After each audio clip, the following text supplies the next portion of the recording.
तो वीडियो लोग नमस्कार। अपन आ चुके हैं अपने नए चैप्टर की ओर जिसका नाम है chapter 4 globalisation and Indian economy. तो ग्लोबलाइजेशन के बारे में बात करेंगे और कैसे इंडियन इकोनॉमी के अंदर उसका रोल होता है, उसके बारे में हम लोग विस्तार से बात करने वाले हैं वीडियो लोग। तो बात करते हैं ग्लोबलाइजेशन की। तो ये निकाल दिया मैंने अपना डिजिटल पेन। से पहले निकालते हैं अपना ड्राइंग वाला औजार। तो चैप्टर 10 के अंदर हम लोग बात करने वाले हैं ग्लोबलाइजेशन के बारे में। तो ग्लोबलाइजेशन क्या है इसको समझ लेते हैं। तो हम लोग बात करें कि ग्लोबलाइजेशन कोई एक नया फिनोमेना नहीं है, आपको कोई नई प्रोसेस नहीं है। तो ये हजारों सालों से चलती आ रही है। और हम लोग बात करें बस इसकी जो रैपिडनेस है तो वो इंक्रीज हो गई है। जैसे कि हम लोग बात करें कि पहले के समय पर जो ट्रैवलर्स होते थे, मर्चेंट होते थे, तो वो अपना सामान बेचने के लिए इंडिया आते थे, या हमारे यहाँ के लोग दुनिया भर की अलग अलग जगह पे जाते थे, वहाँ पे व्यापार करते जाते थे, अलग अलग पर्पसेस के लिए, शादी के लिए, गाना गाने के लिए, और अपनी जो रिलीजन है उसको फैलाने के लिए, और अलग अलग फंक्शन होते थे हर चीज के लिए। वो पूरी दुनिया भर में घूमते थे और अपना प्रचार करते थे, माइग्रेशन करते थे। तो इसी माइग्रेशन को क्या कहा जाता था? ग्लोबलाइजेशन था। तो अपने साथ वो खाना लेके जाते थे, कल्चर लेके जाते थे, अपनी हिस्ट्री लेके जाते थे। तो ऐसे करके हम लोग बात करें जो अलग अलग कंट्रीज हैं, इनके लोगों के बीच में जो इंटरेक्शन होता था आपस में अलग अलग कंट्रीज के लोगों का, तो इसी प्रोसेस को ग्लोबलाइजेशन कहा जाता है। तो आज के समय पर हम लोग बात करें ग्लोबलाइजेशन कौन कर रहे हैं, हम लोग बात करें आज के इकोनॉमी के पर्सपेक्टिव से देखते हैं। तो भैया globalisation is a process of integration the country through trade and foreign investment. तो ट्रेड और फॉरेन इन्वेस्टमेंट से हम लोग बात करें जो मल्टीनेशनल कॉर्पोरेशंस हैं वो क्या कर रही हैं, इंटीग्रेशन कर रही हैं। हम लोग बात करें प्रोडक्ट में हिस्ट्री का मतलब प्रोडक्ट वगैरह एक कंट्री दूसरी कंट्री में पहुंचा रही हैं। तो इंटीग्रेशन हो रहा है अलग अलग कंट्रीज के बीच में। तो भैया अब जैसे कि अगर अर्बन एरियाज के अंदर जाइए आप लोग, तो अब अर्बन एरिया के अंदर आपको ज्यादा देखने को मिलेंगे एक जैसा स्ट्रक्चर में देखने को मिलता है। और जैसे कि अगर हम लोग बात करें कि आपको वहाँ पे शॉपिंग कॉम्प्लेक्स दिख जाएंगे, और वहाँ पे सेम प्रकार की फूड स्टॉल्स होंगी, या फिर कपड़ों के लिए गारमेंट शॉप्स अलग अलग होंगे। तो ये सभी जगह पर कॉमन मिल जाएगा। क्यों? क्योंकि ये सब ग्लोबलाइजेशन का असर ही है हमें। वरना अगर आप लोग एक स्पेसिफिक गांव वाले एरिया के अंदर जाइए जो जहाँ पे रूरल एरिया है, जहाँ पे ग्लोबलाइजेशन कम होती है, तो वहाँ पे आप जाके देखिए तो वहाँ पे इतना ज्यादा आपको कॉमन चीजें नहीं मिलेंगी। हर जगह का कल्चर अलग होता है। जैसे हम लोग बात करें राजस्थान में, हम लोग बात करें चूरमा खाया जाता है, अपने यूपी में छाछ पी जाती है। तो फिर अलग अलग जगह का अलग अलग कल्चर होता है। तो फिर जो ग्लोबलाइजेशन है इसे हमें देखने को मिलता है एक कॉमनिटी प्रकार से हर जगह पे देखने को मिल रही है आजकल।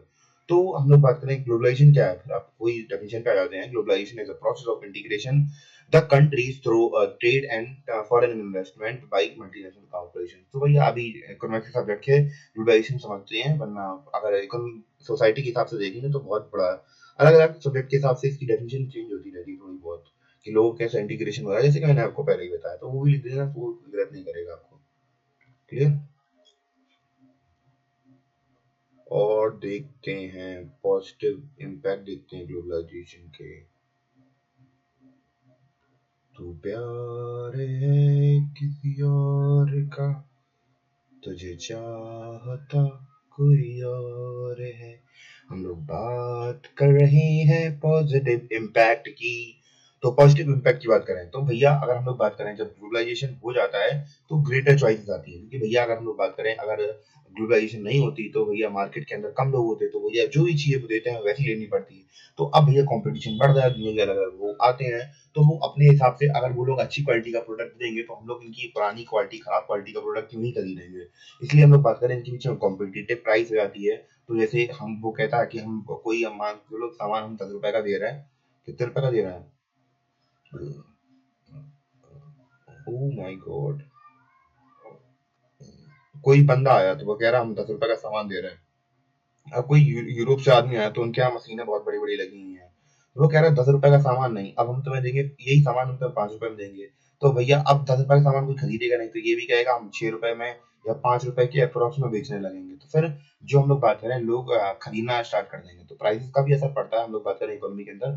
तो इसलिए हम लोग कह सकते हैं कि हाँ असर पड़ता है इन सारी चीजों का। ठीक है।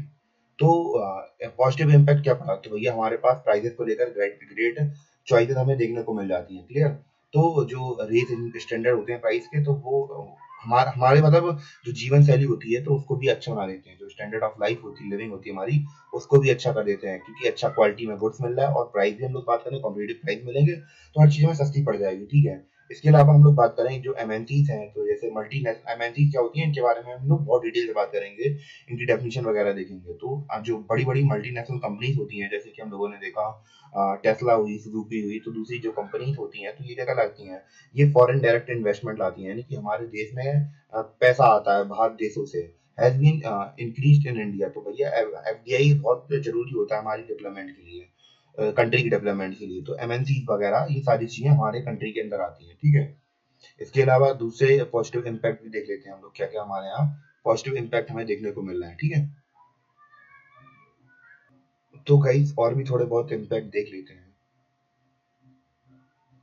तो दूसरा इम्पैक्ट हमने क्या देखा, जो एमएनसीज हैं, तो भैया ये फॉरेन डायरेक्ट इन्वेस्टमेंट इंडिया के अंदर इंक्रीज करेंगे, ठीक है। तो इनके अलावा भी और भी चीजें हैं, जैसे कि हम लोग बात करें कि it has helped it has helped top Indian companies to emerge as multinational. तो जब ग्लोबलाइजेशन होगा तो बाहर की कंपनी को तो ठीक है, हमारी कंपनी को भी तो फायदा होगा। हमारी कंपनी दूसरे कंट्रीज में जाके ट्रेड करेंगी और अपना जो ट्रेड है उसको फैलाएंगी, तो फिर हमारे लिए भी तो अच्छा हो जाएगा। तो ये भी हमारे लिए एक अपॉर्चुनिटी की बात होगी हमारे कंट्री की कंपनी के लिए, कि वो दूसरी कंट्री में जाके पैसा कमा के हमारे देश की डेवलपमेंट में लगाएंगे, ठीक है। इसके अलावा हम लोग इसके अलावा दूसरे भी पॉइंट्स हैं, जैसे कि हम लोग बात करें created new opportunities for company providing services, जैसे आईटी कंपनीज हुई, तो अब इनके लिए नई अपॉर्चुनिटी खुल रही है कि भैया अब ये क्या करती है, यहाँ पे दूसरी कंट्रीज वगैरह आती है तो उनको सर्विस प्रोवाइड कराने का काम करती है। तो हमारे यहाँ की जो डोमेस्टिक कंट्री कंपनीज हैं, तो वो तो उनको तो ज्यादा हेल्प ही मिल रही है ना। और हम लोग बात करें collaboration with foreign companies help a lot to domestic entrepreneurs. तो भैया अगर हम लोग हमारे कंट्री के जो एंटरप्रेन्योर्स हैं, अगर हम लोग बात करें कि वो भी तो हेल्प, उन्हें भी तो हेल्प मिलेगी कि अगर वो कोलैबोरेट करेंगे अलग अलग कंपनीज के साथ में, क्योंकि जो वर्ल्ड लेवल कंपनी होती है, तो बहुत अलग अलग कंट्रीज में काम करती है, तो उनके पास एक्सपीरियंस बहुत ज्यादा होता है। तो हमारे जो डोमेस्टिक एंटरप्रेन्योर्स हैं उनको बहुत ज्यादा हेल्प मिलेगी, ठीक है। अब बात कर लेते हैं नेगेटिव इम्पैक्ट के बारे में, कि कैसे कैसे इसके अच्छी हर चीज के हर सिक्के के दो पहलू होते हैं, एक होती है अच्छा पहलू और दूसरे होते हैं बुरे पहलू। नेगेटिव इम्पैक्ट के बारे में बात करते हैं, तो नेगेटिव इम्पैक्ट क्या है, जैसे हम लोग बात करें कि नेगेटिव इम्पैक्ट में क्या जाएगा, globalisation has failed to mark an impact on unemployment and poverty. तो जो ग्लोबलाइजेशन है ये कोई खास असर नहीं कर पाया है अनएम्प्लॉयमेंट, यानी अनएम्प्लॉयमेंट मतलब क्या होता है, अनएम्प्लॉयमेंट मतलब होता है बेरोजगारी, और पॉवर्टी मतलब क्या होता है, गरीबी। तो अब जो गरीबी और अनएम्प्लॉयमेंट है, इसको लेकर हम लोग बात करें कुछ कर नहीं पाए हैं।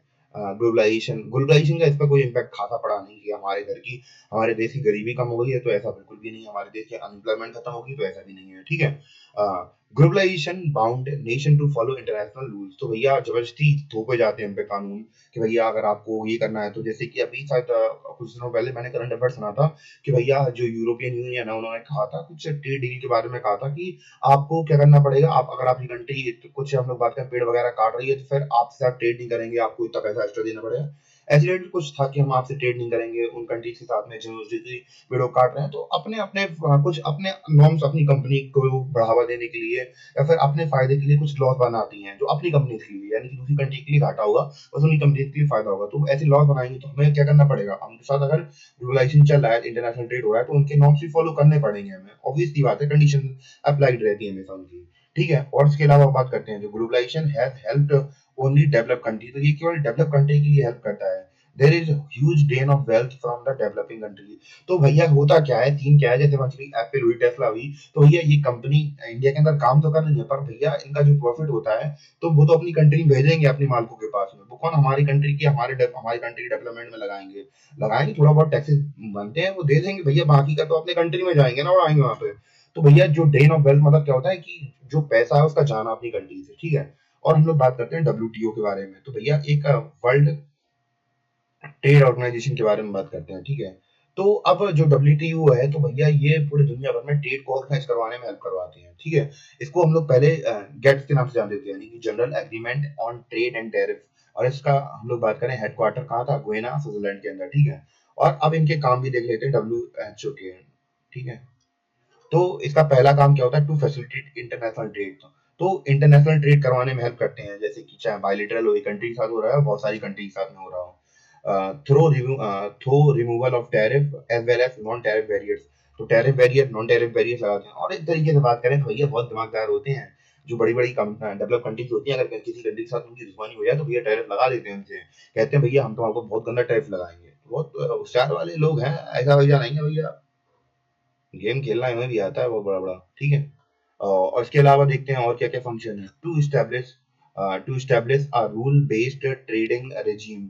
रूल मतलब कि अगर कोई मतलब ट्रेडिंग भी कर रहा हो तो रूल के बेसिस पे बनाते हैं ये लोग। और regime in which nation can not place attribute restriction on trade. तो जहाँ पे हम लोग बात करें कि कोई आर्बिट्ररी रिस्ट्रिक्शन लगा सकता है ट्रेड के ऊपर। और हम लोग बात करें ये लोग हम लोग बात करें to enlarge production and trade services. धीमे-धीमे प्रोडक्शन और ट्रेड बढ़ते ही जाता है भैया इनकी हेल्प से। अगर ये लोग देखें आप, तो हेल्प भी करते हैं छोटी-छोटी कंट्रीज की। To ensure optimum utilisation of the world resources and to protect the environment. तो भैया ये दुनिया के अंदर के जितने भी रिसोर्सेज हैं उनको अच्छी तरीके से इस्तेमाल किया जाए, उन्हें वेस्ट ना किया जाए, इनका भी एंश्योर करती हैं। और एनवायरनमेंट को क्या करती हैं, प्रोटेक्ट वगैरह करती हैं। तो इन सभी चीजों के ऊपर ध्यान दिया जाता है, ठीक है?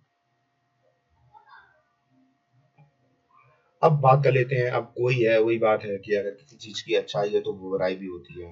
तो जैसे हम लोग बात करें ड्रॉबैक क्या है वर्ल्ड ट्रेड ऑर्गेनाइजेशन का, वो देख लेते हैं। तो अब खामियां क्या है वो समझ लेते हैं।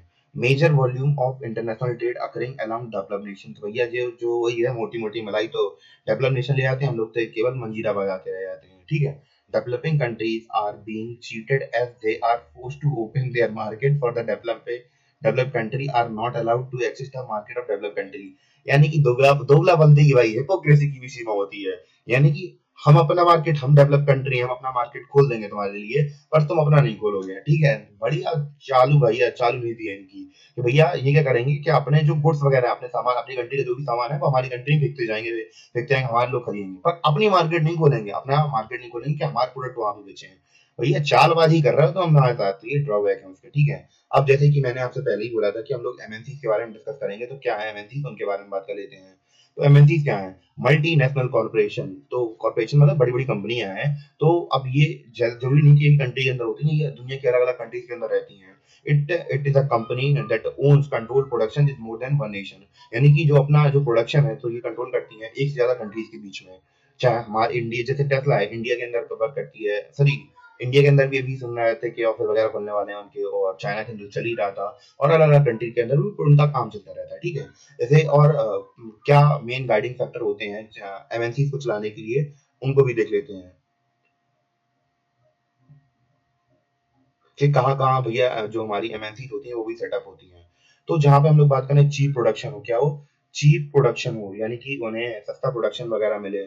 और मान चलिए कि अगर जैसे अमेरिका के अंदर कोई सामान 100 रुपए का मिल रहा है, तो भैया वो वहाँ प्रोडक्शन नहीं करेंगे, वो प्रोडक्शन करेंगे कहाँ पे? इंडिया के अंदर, जहाँ पे सामान 50-60 रुपए मिल जाता है। तो फिर चीप प्रोडक्शन मतलब सस्ती उनकी प्रोडक्शन हो जाए, जो भी बना रहे हैं सस्ते दामों पर हो जाए उनकी, ठीक है? और इसके अलावा closeness to production unit of the market. तो भैया जो मार्केट के पास अगर प्रोडक्शन यूनिट होगी तो भैया बढ़िया ही है, ट्रांसपोर्ट का खर्चा बच जाएगा सीधा सीधा। मान चलो कि झांसी के अंदर या फिर मुंबई के अंदर अगर हमारी एक फैक्ट्री है और वहीं के अंदर मार्केट है, तो हमारे लिए ट्रांसपोर्ट की दिक्कत ही नहीं होगी। अगर हमारी कंपनी मुंबई में हो और हम लोग बात करें कि जो मार्केट है वो अमेरिका के अंदर है, तो हमें ट्रांसपोर्टेशन चार्ज में बहुत खर्चा लग जाएगा। और फेवरेबल गवर्नमेंट पॉलिसी, यानी कि गवर्नमेंट अगर अच्छी पॉलिसी बनाएगा, जो कंट्रीज गवर्नमेंट ट्रेड के लिए बहुत ज्यादा हेल्पफुल होती है, तो भैया कंट्रीज वहां पे जाना चाहती है। दुबई हुआ, तो यहाँ पे आप लोगों ने सुना होगा बहुत सारे इन्फ्लुएंसर हुए या फिर दूसरे लोग हुए, तो दुबई में जाके बस रहे हैं। क्यों बस रहे हैं? क्योंकि वहां पे हम लोग बात करें टैक्स वगैरह कम है, वहां पे गवर्नमेंट पॉलिसी जो है वो काफी फेवरेबल है। टैक्स जो टैक्स पॉलिसी है बहुत सस्ती है, वहाँ पे टैक्स बहुत कम लगता है, तो इसलिए हम लोग बात करें वो लोग वहां जाना प्रेफर करते हैं, पसंद करते हैं, ठीक है? और हम लोग बात करें setting up partnership with local company, तो भैया उनका लोकल कंपनी के साथ पार्टनरशिप तो करनी पड़ेगी भैया। अगर जैसे मान चलो कि अगर कोई फॉरेन कंपनी आ रही है, तो मान चलो कि विदेश से तुमने कोई चीज मंगाई, एक जूते मंगाए, तो भैया अगर वो यहाँ पे जो सर्विसिंग वाले हैं, यहाँ पे जैसे हम लोग बात करें, आपको पता होगा कि यहाँ पे वो डिलीवरी वाले चलते हैं, उनके साथ कोऑर्डिनेशन नहीं करोगे भैया, उनकी कंपनी के साथ कोलैबोरेशन नहीं करोगे, तो भैया अपना सामान पहुंचाओ कैसे? क्या अपना आदमी भेजोगे यूएसए से क्या? तो यहाँ की लोकल कंपनीज के साथ में क्या होता है, कंपनीज के साथ टाई अप करना पड़ता है, क्योंकि वो हेल्प करती हैं, क्योंकि वो अपने एनवायरनमेंट को अच्छी तरीके से जानते हैं, ठीक है? Using local companies for supplies, supplies के लिए उनकी हेल्प ले सकते हैं। Closing competition with local companies by और बाय देम, ठीक है? MNCs are exerting strong influence on production at these distinct locations, so they may reduce their cost factor of production. तो अलग अलग जगह पे स्ट्रॉन्ग इन्फ्लुएंस कराती हैं और उनका भैया अलग अलग कंट्री में एक कोई भी कंट्री में उनका काम इसलिए करती हैं वो क्योंकि उनका जो प्रोडक्शन की जो कॉस्ट है वो कॉस्ट कटिंग हो सके और उन्हें ज्यादा से ज्यादा बेनिफिट मिल सके, ठीक है। अब जो MNCs होती हैं इनका गरीब वर्कर्स के ऊपर क्या इम्पैक्ट पड़ता है उसके बारे में बात कर देते हैं, यानी कि कैसे कैसे ये लोग काम करते हैं उसके ऊपर क्या इम्पैक्ट पड़ता है उसके बारे में बात कर देते हैं। Their job are no longer secure, तो यहाँ पे MNC के अंदर उनकी job job security, government job थोड़ी ना भैया कोई दम नहीं हटा दे तुम्हें, यहाँ तो प्राइवेट कंपनी है तो यहाँ पे कोई जॉब सिक्योरिटी थोड़ी ना होती है, वो हटा देंगे तो उन्हें हटाना होगा। Many of worker lost their job, बहुत सारे वर्कर्स अपनी जॉब को लॉस्ट कर देते हैं यानी कि उन्हें हटा दिया जाता है, ठीक है। इसके अलावा देखते हैं क्या है, their wages and remunerations very low, उनकी जो वेजेस सैलरी वगैरह है तो बहुत कम है। they do not more they have to do more work and situations are not so good, तो वहां पे उन्हें ज्यादा ज्यादा काम करना पड़ता है, सिचुएशंस भी ज्यादा अच्छी नहीं होती हैं, ठीक है। अब हम लोग बात करते हैं कहाँ पे जो प्रोडक्ट जो हम लोग बात कर रहे हैं सेटअप की जाती है MNC उनके बारे में बात करते हैं।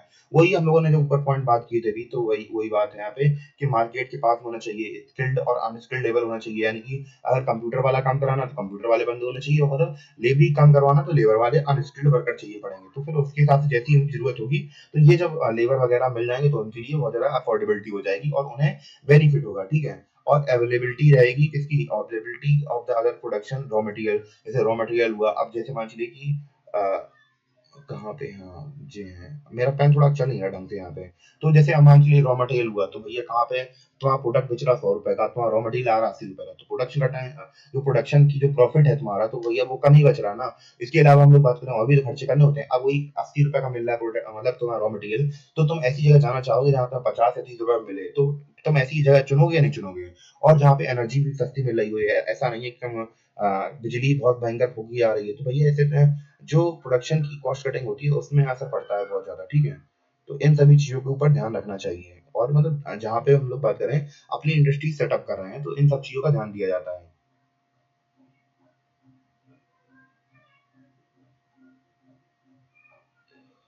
और भी चीजों के बारे में देखते हैं, और जैसे हम लोगों इसके बारे में तो हम लोगों ने बात कर ली कि जो गवर्नमेंट पॉलिसीज होती हैं, फेवरेबल कंडीशन, जो गवर्नमेंट होती है तो उनकी फेवरेबल पॉलिसीज होनी चाहिए, ठीक है।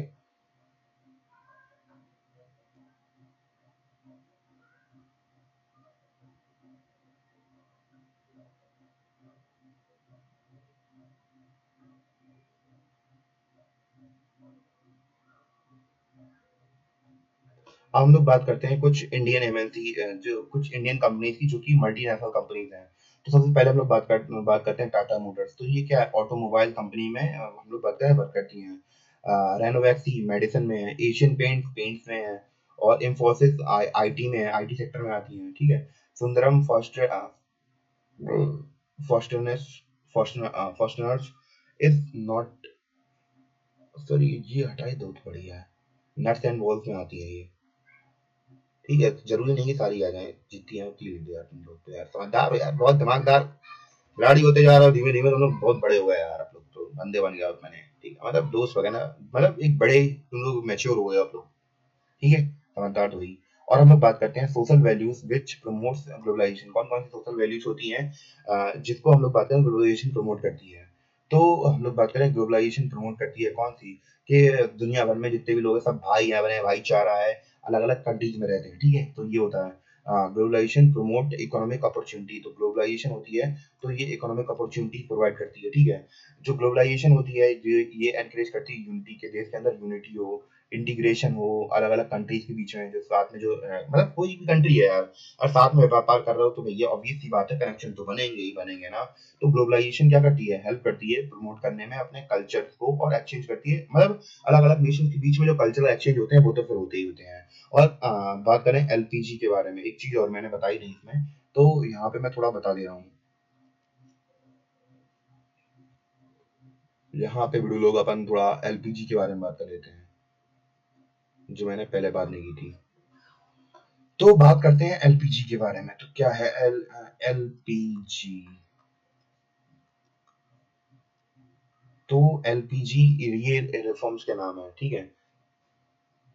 Liberalisation, privatisation and globalisation. तो भैया ये करवाए गए थे 1991 में हमारी गवर्नमेंट के द्वारा। इसमें ये था कि पहले के समय पर हमारी जो इंडियन इकोनॉमी थी ये बहुत ज़्यादा क्लोज थी, यानी कि बाहर कंपनीज के लिए ये अलाउड नहीं था कि बाहर कंपनीज आके यहाँ इंडिया में आके ट्रेड कर सके। तो ये उनके लिए अलाउड नहीं था। तो बाद में क्या हुआ कि 1991 के बाद जब हमारे पास पैसा कम बचा था, तो जो वर्ल्ड बैंक था उन्होंने कहा भैया अपनी जो इकोनॉमी है उसको दूसरी प्राइवेट कंपनीज के लिए क्या करिए, ओपन करिए, तभी हम आपको क्या करेंगे, लोन प्रोवाइड करा पाएंगे। क्योंकि आपकी जो अगर हम लोग बात करें कि आपकी कंट्री के अंदर इतना प्रोडक्शन वगैरह नहीं होता है, तो फिर हम लोग बात करें तो अगर वहाँ पे कंपनीज मार्केट दूसरी कंट्रीज के लिए मार्केट आप खोलेंगे तो वहाँ पे कंपनीज आएंगी, तो इससे आपको भी पैसा पहुंचेगा, तो फिर हमें भी कोई दिक्कत नहीं होगी पैसा देने में। तो फिर 1991 के सरकार 1991 में जो गवर्नमेंट थी उन्होंने क्या किया यहाँ पे, हम लोग बात करें एलपीजी रिफॉर्म्स लाए, जिसमें क्या हुआ कि जो प्राइवेट कंपनीज थी वो इंडिया के अंदर आई, उन्होंने ट्रेड किया और यहाँ पे हम लोग बात करें अपनी जड़ें जमाई। तो उसके बाद हम लोग बात करें प्राइवेट इंडस्ट्रीज यहाँ पे खुलने लगी। वरना पहले बहुत ज्यादा लाइसेंस राज हुआ करता था इंडिया के अंदर, यानी कि हर एक कंट्री मतलब अपनी जो हमारा देश हमें पता है जैसे कि आजाद हुआ था, तो यहाँ पे जो छोटी छोटी इंडस्ट्रीज थी, तो भैया वो स्टार्टिंग में वर्ल्ड के साथ कंप्लीट नहीं कर सकती थी, और जब वर्ल्ड के साथ कंप्लीट नहीं कर सकती हैं तो फिर उन्हें अगर ग्रो करना है तो फिर उन्हें कंपटीशन करना पड़ता। तो उनके लिए कोई मार्केट बचता ही नहीं, क्योंकि उन्हें कोई खरीदता ही नहीं, क्योंकि उनके जब लोगों को जब अच्छा का सामान मिलता तो वो क्यों खरीदता उनका मतलब लिमिटेड सामान। तो इसलिए गवर्नमेंट ने क्या किया कि भैया उस समय पर तो नहीं खोला बाहर कंट्री के लिए कि भैया आप यहाँ पे आके ट्रेड करें, पर बाद में आके खोल दिया कि जब ये लोग मैच्योर हो गई, अपने आप को संभालने लगी कंपनी इंडिया की, तो ऐसे करके हम लोग बात करें ग्लोबलाइजेशन इंडिया के अंदर आया। और अब जो प्राइवेटाइजेशन या फिर एलपीजी रिफॉर्म जो कि 1991 में हुए थे, तो वो हो पाए। फिर इसके बाद हम लोग बात करें कि जो कंट्री हमारे यहाँ पे अलग अलग प्राइवेट कंपनीज आने लगी और अपना उन्होंने घर बना लिया यहाँ पे। तो एक बार थोड़ा सा ओवरऑल पर्सपेक्टिव से रिवाइज कर लेते हैं। ग्लोबलाइजेशन के अंदर देखा कि कैसे कैसे इंटीग्रेशन हो रहा है, फिर इसके पॉजिटिव इम्पैक्ट देखे कैसे कैसे गुड क्वालिटी कंपटीशन बढ़ने लगा, कि जो लिविंग स्टैंडर्ड थे वो बढ़ने लगे। नेगेटिव इम्पैक्ट देखे कि कैसे कैसे इसने पोवर्टी के ऊपर, अनएम्प्लॉयमेंट के ऊपर कुछ किया ही नहीं है। और भी हमने कई सारी चीजें देखी हैं, जैसे वर्ल्ड ट्रेड ऑर्गेनाइजेशन देखी हमने कि कैसे कैसे ये इनका फंक्शन होता है, क्या ट्रेड करवाती है अलग अलग कंट्रीज के बीच में।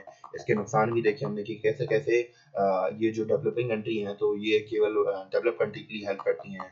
फिर हमने एमएनसीज के बारे में देखा, मल्टीनेशनल कंपनीज जो कि अलग अलग कंट्रीज में और प्रोडक्शन करती हैं, एक से ज़्यादा नेशन में प्रोडक्शन करती हैं। फिर हमने देखा कि कहाँ कैसे कैसे फैक्टर्स होते हैं एमएनसीज खोलने के लिए, कि कहाँ कहाँ जाती हैं ये कंपनीज, तो जहाँ पे चीप प्रोडक्शन होता है, मार्केट के पास में होती है। ठीक है, तो ये सारी चीज़ें हमने देखी। और भी कई सारी चीज़ें देखी, तो उनको भी देख लेते हैं हम लोग। ठीक है, तो यहाँ पे ये फाइल थोड़ी डिस्टर्ब हो गई है मेरे लोग। ठीक है, और भी चीजें देखी तो उनको भी देख लेते हैं।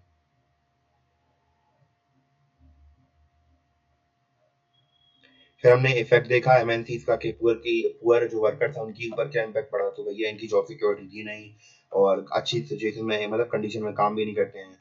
अब बात करते हैं बेसिक फैक्टर, जो बेसिक फैक्टर्स हैं एमएनसीज के, जहाँ पे हम लोग बात करें प्रोडक्शन ये यूनिट लगाती हैं, तो उसके कौन कौन से फैक्टर्स होने चाहिए। तो हमने देखा यहाँ पे कि मार्केट के पास होना चाहिए, स्किल्ड वर्कर होना चाहिए, रॉ मटेरियल अच्छी सस्ता होना चाहिए, फेवरेबल कंडीशन होने चाहिए। इंडियन एग्जाम्पल है इंडियन मल्टीनेशनल कंपनीज के, तो वो टाटा मोटर्स हुई, रन व्यक्ति हुई और दूसरी कंपनीज हुई।